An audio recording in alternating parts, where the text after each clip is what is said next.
नमस्कार विद्यार्थी मित्रांनो, आज आपण इयत्ता 10वीचा पाठ क्रमांक 1 गणित भाग 2 मधील पहिल्या पाठातील महत्त्वाची प्रमेय पाहणार आहोत. बघा, त्यातील पहिलं प्रमेय प्रमाणाचे मूलभूत प्रमेय. प्रमेय बघा, त्रिकोणाच्या एका बाजूला समांतर असणारी रेषा त्याच्या उरलेल्या बाजूंना भिन्न बिंदूत छेदत असेल तर ती रेषा त्या बाजूंना एकाच प्रमाणात विभागते. बघा, त्रिकोणाच्या एका बाजूला समांतर असणारी रेषा म्हणजे रियल समांतर रेषा BC आहे, तर ती त्या बाजूंना काय करते, एकाच प्रमाणात विभागते. हे आपल्याला काय करायचं आहे, सिद्ध करायचं आहे. पक्ष लिहून घेऊया. बघा, पक्ष लिहिताना तरच्या अगोदरचं जे वाक्य आहे त्याच्यावरून पक्ष लिहायचं. त्रिकोणाच्या एका बाजूला समांतर असणारी रेषा, मग त्रिकोणाचं नाव काय, त्रिकोण ABC मध्ये बघा L समांतर रेषा BC, रेषा L समांतर रेषा BC. बघा, रेषा L ही बाजू BC ला कोणत्या बिंदूत छेदते, P, आणि बाजू AC ला Q बिंदूत छेदते. हे लिहून घेऊया. आणि रेषा L ही बाजू BC ला P बिंदूत व बाजू AB ला P बिंदूत व बाजू AC ला Q बिंदूत काय करते, छेदते. लक्षात. आता साध्य काय सांगितलंय, त्या प्रमाणात विभागतात. म्हणजे AP छेद PB आणि ह्या साईडचं AQ छेद QC. साध्य बरोबर AP छेद PB बरोबर AQ छेद QC. आता जे आपण डॉट डॉटने दाखवले त्या आकृतीची काय असणार आहे, रचना असणार आहे. रचना लिहून घेऊया. बरं, रचना काय, रेख PC आणि BQ काढले. रेख PC व रेख BQ काढले. बघा, अशा प्रकारे आपण आता पक्ष, साध्य आणि रचना लिहिली. आता आपण सिद्धता लिहूया.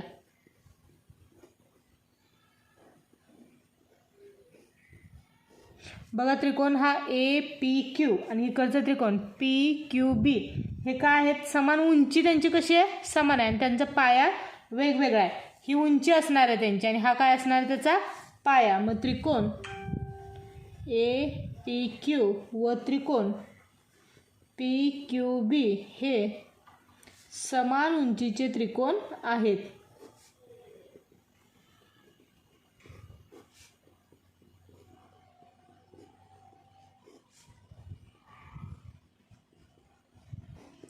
म्हणून एरिया ऑफ त्रिकोण APQ छेद एरिया ऑफ त्रिकोण PQB बरोबर इकडचं काय येणार, AP छेद PB. जर उंची समान असेल तर क्षेत्रफळ कशाच्या रूपात असतात, पायाच्या प्रमाणात असतात. मग AP छेद PB काय लिहायचं, कारण क्षेत्रफळे पायाच्या प्रमाणात.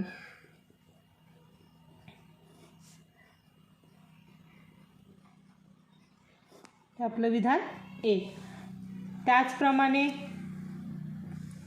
त्रिकोण APB घ्यायचा आणि PQC मध्ये, त्रिकोण APQ व त्रिकोण PQC मध्ये, हा B आहे. मग बघा, ह्याचं पण कसं आहे ना, त्रिकोण एरिया ऑफ त्रिकोण APQ छेद एरिया ऑफ त्रिकोण PQC बरोबर इकडचं काय येणार, AQ छेद QC. ह्याचं पण कारण काय लिहिणार, क्षेत्रफळे पायाच्या प्रमाणात.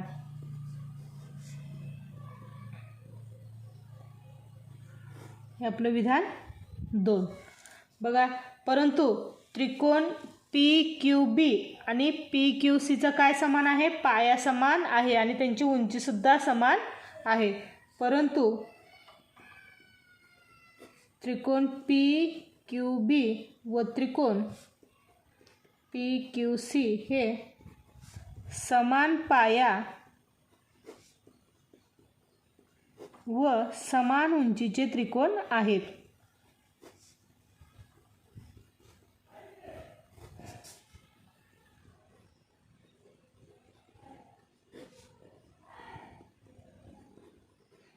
त्याचप्रमाणे पी क्यू समांतर रेषा कुठली येणार आहे? B C. मग समान पायाने समान उंची असेल तर ते दोन्ही त्रिकोण कसे असतात? समान. म्हणून त्रिकोण एरिया ऑफ त्रिकोण पी क्यू बी बरोबर एरिया ऑफ त्रिकोण पी क्यू सी. मग आता बघा, हा पी क्यू बी आणि हे पी क्यू सी दोन्ही समान आहेत बरोबर, विधान 1 आणि 2 मधलं. मग साहजिकच विधान 1 आणि 2 पण कसे असणार आहेत? समान असणार आहेत. म्हणून एरिया ऑफ त्रिकोण ए पी क्यू छेद एरिया ऑफ त्रिकोण पी क्यू बी बरोबर विधान 2 आहे आपलं, एरिया ऑफ त्रिकोण पी ए पी क्यू छेद एरिया ऑफ त्रिकोण पी क्यू सी. आलं लक्षात? इथं विधान 1 व 2 वरून. मग आता इथं ए पी क्यू छेद पी क्यू बीची किंमत काय आपली? ए पी छेद पी बी बरोबर ए पी क्यू छेद पी क्यू सीची किंमत ए क्यू छेद क्यू सी. बघा आपलं हे सिद्ध झालं. ए पी छेद पी बी पी बी त्याचप्रमाणे ए क्यू छेद क्यू सी हे आपलं काय झालेलं आहे? सिद्ध झालेलं आहे. बघा आपलं पुढचं प्रमेय त्रिकोणाच्या कोन दुभाजकाचे प्रमेय. प्रमेय बघा, त्रिकोणाच्या कोनाच्या दुभाजक त्या कोनासमोरील बाजूला उरलेल्या बाजूंच्या लांबीच्या काय करतो? गुणोत्तरात विभागतो. व पक्ष काय होईल बघा? पक्ष बघा, त्रिकोणाच्या बाजूचा काय आहे? दुभाजक. मग त्रिकोण ए बी सी मध्ये कोन सीचा दुभाजक, कोन सीचा दुभाजक बाजू ए बीला कोणत्या बिंदूत दुभागतो? ई बिंदूत दुभागतो. रेघ ए बीला ई बिंदूत दुभागतो किंवा छेदतो. लक्षात? आता साध्य काय करायचं आहे? दुभागल्यानंतर त्या कोणासमोरील बाजूला उरलेल्या बाजूंच्या उरलेल्या बाजूच्या गुणोत्तरात विभागतो. मग समोरील बाजू काय? ए छेद काय होणार? ई बी बरोबर उरलेली बाजू सी ए छेद सी बी. सी ए छेद सी बी हे आपल्याला सिद्ध करायचं आहे. ए ई छेद ई बी आणि सी ए छेद सी बी हे आपल्याला काय करायचं आहे? सिद्ध करायचं आहे. मग आता सिद्धता शरीररचना लिहून घेऊया. रचना बिंदू बी मधून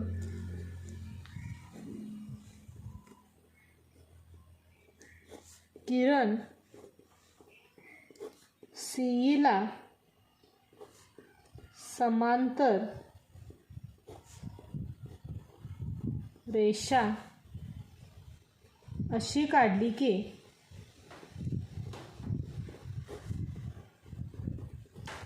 ती एसीला डी बिंदूत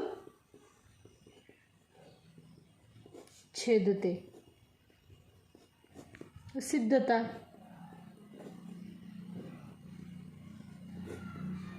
आता किरण हा सी आहे, सीईला कोणता समांतर येणारे बाजू? बी डी. किरण सीईला समांतर बाजू बी डी. किरण सीई समांतर किरण बी डी. आता ही बी डी घेतली तर त्याची छेदिका कोणती? ह्या दोन बाजूला छेदणारी एडी व रेषा एडी ही छेदिका. मग बघा आता ह्या जे किरण सी आणि किरण बी डी आपण जे समांतर घेतले आणि एडी त्याची छेदिका दाखवले, तर ह्याच्यातले संगत कोण म्हणजे एका रेषेवर असणारे कोण. बघा इथं ए सी ईला कोणता संगत कोण, ह्या कोणाला इथला कोण म्हणजे सी डी बी हा कसला कोण असणार आहे संगत कोण ए सी ई एकरूप कोण सी डी बी कसले कोण आहेत हे संगत कोण. आणि हे आपलं विधान 1 देऊया, ह्याला विधान क्रमांक 1. त्याचप्रमाणे आता जसं आपण एडी ही छेदिका घेतली त्याचप्रमाणे ही बीसी छेदिका घेऊया. बीसी ही छेदिका असताना बघा आता बीसी ही छेदिका असताना व्युत्क्रम कोण घेऊया. बघा ई सी बीला बघा व्युत्क्रम कोण म्हणजे आकृतीत काय तयार व्हायला पाहिजे झेड तयार व्हायला पाहिजे. मग बघा ई सी बीला सी बी डी हा काय असणार आहे व्युत्क्रम कोण ई सी बी एकरूप कोण सी बी डी कसले कोण आहेत हे व्युत्क्रम कोण. हे विधान 2. मग आता ए सी बघा ए सी ई आणि ई सी बी हे कसले कोण आहेत एकरूप आहेत, कारण की वरती आपण पक्षामध्ये सांगितले कोण सी हा दुभाजक ए बीला ई बिंदू छेदतो म्हणजे त्रिकोणाचे किती समान भाग करतो 2. मग कोण ए सी ई एकरूप कोण ई सी बी काय लिहिणार ह्याचं कारण पक्ष. हे विधान आपलं क्रमांक 3. मग विधान 1, 2 आणि 3 वरून 1, 2 व 3 वरून विधान 1, 2 आणि 3 मध्ये बघा आता काय समान आहे काय कोणत्या कोणाला कोणता कोण जात आहे ते बघूया. बघा ह्या ए सीला हा ए सी गेला त्याच्यानंतर ह्या ई सी बीला हा ई सी बी गेला म्हणजे काय उरलं फक्त सी बी डी आणि सी डी बी. कोण सी डी बी एकरूप कोण सी बी डी आलं लक्षात. मग आता सी बी डीमध्ये बघा कोण सी बी आणि डीमध्ये ह्या सी बी डीमध्ये कोणत्या सी बीला कोणती बाजू समांतर येणार आहे सी डी, कारण की हे दोन कोण कसे डी आणि बी हा डी आणि बी कोण समान आहेत म्हणजे समद्विभुज त्रिकोणाच्या प्रमेयानुसार बघा दर पायालगतचे कोण एकरूप असतील तर त्याच्या बाजू कशा असतात एकरूप असतात. मग कोण सी बी डीमध्ये बाजू सी बी एकरूप बाजू सी डी काय लिहिणार एकरूप कोणासमोरील बाजू.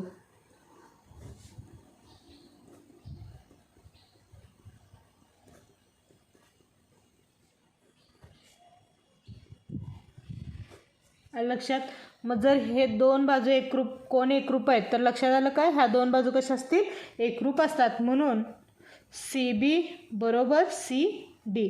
आता त्रिकोण ए बी डीमध्ये ए बी आणि डीमध्ये हा पूर्ण त्रिकोण घेऊया.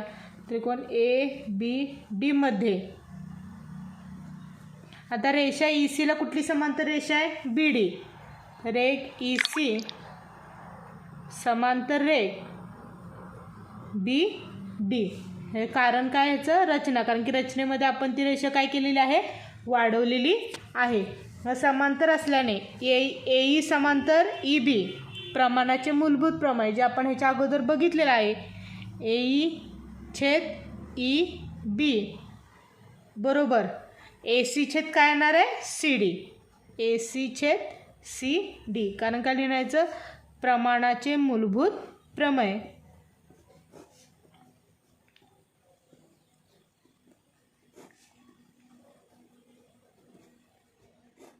हे विधान क्रमांक आपलं 4.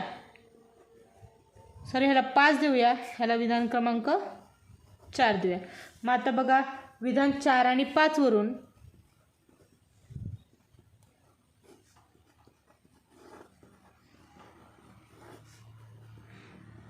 बघा ए छेद ई बी आपल्याला पाहिजेत सिद्धतेमध्ये. ए छेद ई बी बरोबर. इथं सी ए म्हणजेच AC आहे. CA छेद सी, इथं काय पाहिजे CB. मग इथं आलं आपलं CD, परंतु CD म्हणजेच काय आहे CB. आलं लक्षात. मग आपलं अशा प्रकारे हे प्रमेयसुद्धा काय झालं सिद्ध झालं. बघा पुढचं प्रमेय आपलं समरूप त्रिकोणाच्या क्षेत्रफळाचे प्रमेय. प्रमेय बघा, जर दोन त्रिकोण समरूप असतील तर त्याच्या क्षेत्रफळाचे गुणोत्तर हे त्याच्या संगत भुजांच्या वर्गाच्या गुणोत्तरा एवढे असते. आधी पक्ष लिहूया. पक्षामध्ये काय सांगितलं त्यांनी, जर दोन त्रिकोण समरूप असतील, मग ह्या दोन त्रिकोण कुठले आहेत, त्रिकोण ABC आणि त्रिकोण PQR हे कसे आहेत, समरूप आहेत. त्रिकोण ABC समरूप त्रिकोण PQR. बघा आता AD हा लंब कुठल्या बाजूवर आहे, BC वरती, आणि PS हा लंब QR वरती. हे लिहून घ्या.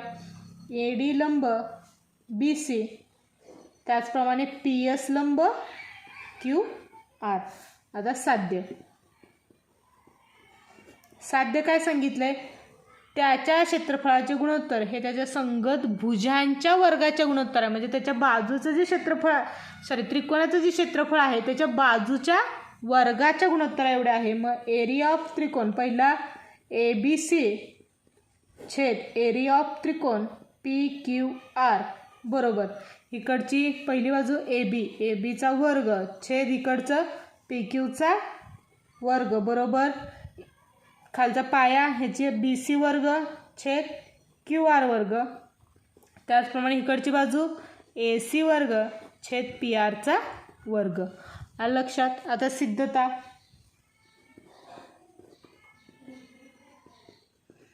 आता सिद्धतेमध्ये बघा, त्रिकोणाचे क्षेत्रफळाचं सूत्र काय आहे आपलं, त्रिकोणाचे क्षेत्रफळ बरोबर 1/2 पाया गुणिले उंची बरोबर.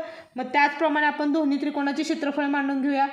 एरिया ऑफ त्रिकोण ABC छेद एरिया ऑफ त्रिकोण PQR बरोबर. बघा 1/2 दोन्हीकडे येणार आहे बरोबर. मग 1/2 ला 1/2 जाणार आहे. मग पाया गुणिले उंची, ह्याचा पाया BC गुणिले उंची AD छेद PQRचा पाया QR गुणिले उंची PS. ह्या ज्या बाजू दिलेल्या आहेत त्या आपण वेगवेगळ्या मांडून घेऊया. BC छेद QR गुणिले AD छेद PS. हे आपलं विधान काय असणार आहे, 1. आता त्रिकोण ABD व त्रिकोण PQS मध्ये, त्रिकोण ABD व त्रिकोण PQS मध्ये बघा, इथं B कोणाला कोणता कोण एकरूप दाखवला आहे, Q. कोण B एकरूप कोण Q. हे कारण काय, पक्ष. त्याचप्रमाणे बघा त्रिकोण ADB आणि PSQ हे किती अंशाचे आहेत, 90 अंशाचे. कोण ADB बरोबर कोण PSQ बरोबर किती अंश, 90 अंश. मग आता हे दोन कोण एकरूप आहेत, एक कोण 90 अंशाचा आहे, म्हणजे साहजिकच हे दोन्ही त्रिकोण कोणत्या कसोटीनुसार एकरूप होतील, कोको कसोटी. त्रिकोण ABD समरूप त्रिकोण PQS कोणती कसोटी, कोको कसोटी. जर दोन त्रिकोण एकरूप किंवा समरूप असतील तर त्याच्या संगत बाजू कशा असतात, प्रमाणात असतात. मग बघा AD छेद काय येणार आहे, PS. AD छेद PS बरोबर AB छेद PQ. AB छेद PQ हे विधान आपलं 2. त्याचप्रमाणे त्रिकोण ABC आणि PQR, परंतु त्रिकोण ABC समरूप त्रिकोण PQR. मग आता ABC आणि समरूप PQR आपण हे पक्षामध्ये दाखवलं. मग ह्या दोन्ही त्रिकोणाच्या संगत बाजू प्रमाणात मांडून घेऊया. AB छेद तिकडच्या त्रिकोणाची PQ बरोबर BC छेद QR आणि AC छेद PR. हे विधान क्रमांक 3. मग विधान 1, 2 आणि 3 वरून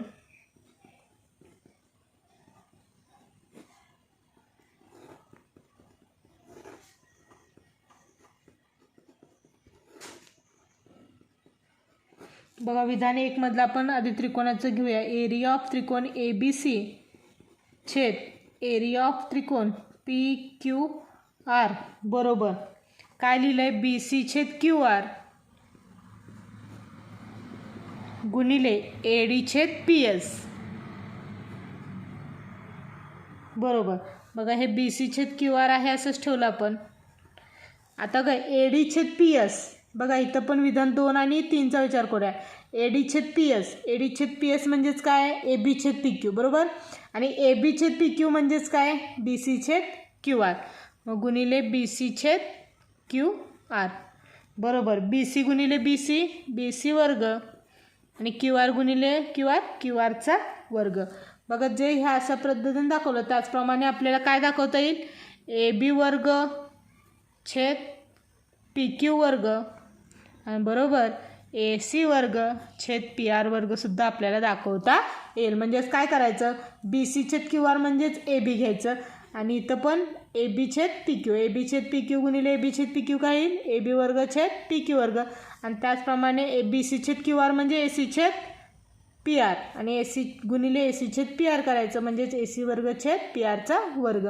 बघा अशा प्रकारे आज आपण समरूपता या पाठातील 3 महत्त्वाचे प्रमेय, प्रमाणाचे मूलभूत प्रमेय, त्रिकोणाच्या कोन दुभाजकाचे प्रमेय आणि समरूप त्रिकोणाचे क्षेत्रफळाचे प्रमेय आज आपण बघितलं. जर तुम्हाला हा व्हिडिओ आवडला तर प्लीज लाईक करा, शेअर करा आणि सबस्क्राईब करायला विसरू नका.